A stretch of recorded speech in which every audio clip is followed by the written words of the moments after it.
अगर आज अचानक आपकी बेटी, बहन या आप खुद डर गई हैं क्योंकि कपड़ों पर खून का निशान दिख गया है, दिल तेज धड़कने लगा, हाथ पैर कांपने लगे और दिमाग में एक ही सवाल घूम रहा है कि ये मेरे साथ क्या हो रहा है, तो सबसे पहले एक बात अपने मन में बिठा लीजिए कि आप अकेली नहीं हैं और ये कोई बीमारी भी नहीं है। आज का ये वीडियो इसी डर को खत्म करने के लिए है। आज हम पहली बार पीरियड आने की पूरी सच्चाई, उसकी मेडिकल साइंस, बॉडी के अंदर चल रहे hormonal changes, pain, emotion, care, diet और फ्यूचर हेल्थ के बारे में खुलकर बात करेंगे, बिल्कुल वैसे जैसे एक डॉक्टर सामने बैठे हुए पेशेंट को समझाते हैं। पहली बार पीरियड आना अचानक होने वाली घटना नहीं होती। इसके पीछे शरीर के अंदर सालों से चल रही एक बहुत इंटेलिजेंट बायोलॉजिकल प्रोसेस होती है। जब वो लड़की का शरीर चाइल्डहुड से वुमेनहुड में एंटर करता है तो दिमाग के अंदर एक छोटा सा लेकिन बहुत पावरफुल हिस्सा होता है जिसे हाइपोथैलेमस कहते हैं। यही हाइपोथैलेमस धीरे धीरे पिट्यूटरी ग्लैंड को सिग्नल भेजता है और पिट्यूटरी ओवरी को एक्टिवेट करती है। इस पूरे सिस्टम को मेडिकल साइंस में हाइपोथैलेमिक पिट्यूटरी ओवेरियन एक्सिस कहा जाता है। जब ये एक्सिस मैच्योर होती हैं तब ओवरी एस्ट्रोजन हार्मोन्स बनाना शुरू करती है। एस्ट्रोजन का असर सिर्फ यूट्रस पर नहीं पड़ता बल्कि पूरे शरीर पर पड़ता है। यही हार्मोन्स ब्रेस्ट डेवलपमेंट करता है, बॉडी शेप बदलता है, स्किन में चेंजेस लाता है और यूट्रस की अंदरूनी परत को मोटा करता है। जब हर महीने प्रेगनेंसी नहीं होती तो यूट्रस की वही परत टूटकर खून के रूप में बाहर आती है और इसे ही पीरियड या मेंस्ट्रुअल ब्लीडिंग कहा जाता है, यानी पहली बार पीरियड आना। इस बात का साइन है कि शरीर बायोलॉजिकली सही डायरेक्शन में ग्रो कर रहा है। ये कमजोरी का नहीं, मैच्योरिटी का सिग्नल है। अब मैं यहाँ आपसे एक सवाल पूछना चाहती हूँ और मैं चाहती हूँ कि अपना पूरा एक्सपीरियंस कमेंट बॉक्स में लिखें।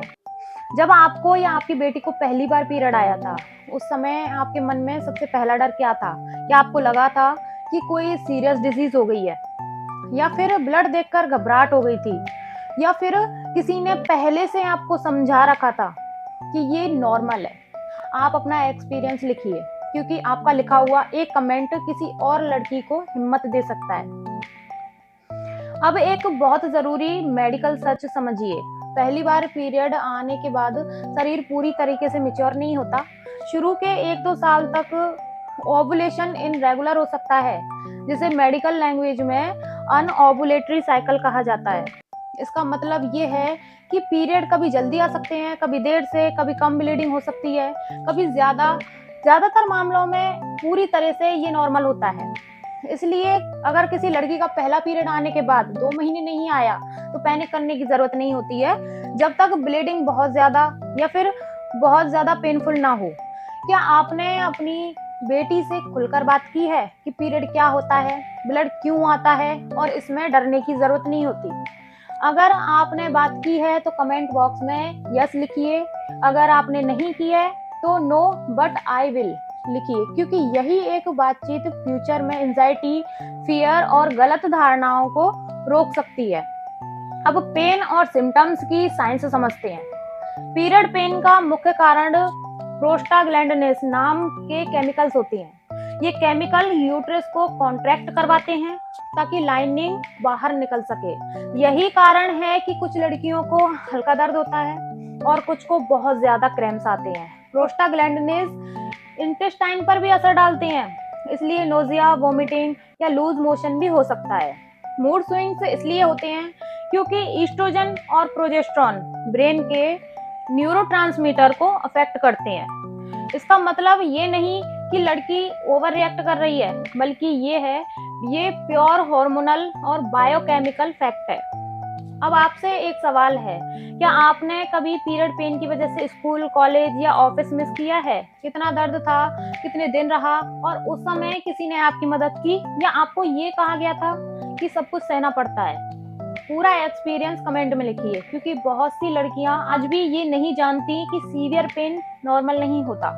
अब हाइजीन की बात करते हैं, क्योंकि यहाँ सबसे ज्यादा नुकसान इग्नोर करने से होता है। पीरियड ब्लड खुद में डर्टी नहीं होता, लेकिन मॉइस्चर और वार्मथ बैक्टीरिया के लिए ये परफेक्ट इन्वायरमेंट बनाते हैं। इसलिए पैड को हर 4 से 6 घंटे में बदलना मेडिकली जरूरी है।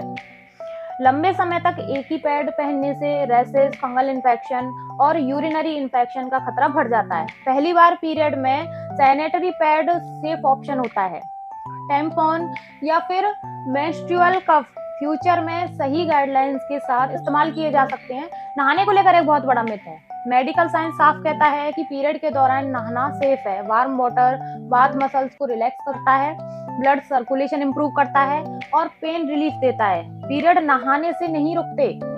अब मैं आपसे पूछना चाहती हूँ कि जब पहली बार पीरियड आया था, क्या आपको किसी ने सही तरीके से पैड यूज करना सिखाया था या फिर आपने खुद ही सीखने की कोशिश की थी? कमेंट में लिखिए। अब डाइट की साइंस से समझिए। पीरियड के दौरान ब्लड लॉस होता है, आयरन भी लॉस होता है। आयरन डेफिशिएंसी से कमजोरी, चक्कर और आगे चलकर एनीमिया हो सकता है। इसलिए आयरन रिच फूड और विटामिन सी बहुत जरूरी है। जंक फूड और बहुत ज्यादा शुगर इन्फ्लामेशन को बढ़ाते हैं और पेन को और ज्यादा वर्जन कर सकते हैं। अब आप बताइए, क्या पीरियड के समय आपको चॉकलेट, जंक फूड या कोल्ड ड्रिंक की क्रेविंग होती है? कमेंट में हॉनेस्टली लिखिए। अब एक बहुत इंपॉर्टेंट बात जिसे हर लड़की और हर माँ को जानना चाहिए। अगर ब्लीडिंग इतनी ज्यादा हो कि हर 1-2 घंटे में पैड बदलना पड़े, अगर बहुत बड़े क्लॉट्स आए, अगर चक्कर या फिर दर्द पेन किलर से भी ठीक ना हो, तो ऐसे में डॉक्टर से मिलना जरूरी होता है। इसी तरह अगर 15 या 16 साल की उम्र तक पीरियड शुरू नहीं हुआ है तो एवेल्युएशन जरूरी होती है। अब मैं आपसे एक आखिरी इमोशनल सवाल पूछना चाहती हूँ। अगर आज कोई 10-12 साल की लड़की ये वीडियो देख रही है तो आप उसे क्या मैसेज देना चाहेंगी? कमेंट में एक लाइन जरूर लिखिए, क्योंकि आपके शब्द किसी का डर कम कर सकते हैं। अगर आपने ये वीडियो पूरा देखा है तो प्लीज इसे लाइक करिए, शेयर करिए, खासकर मदर्स और यंग गर्ल को।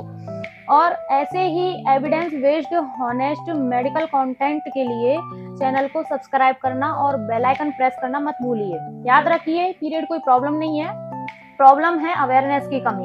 जब साइंस समझ में आ जाती है तो डर अपने आप खत्म हो जाता है।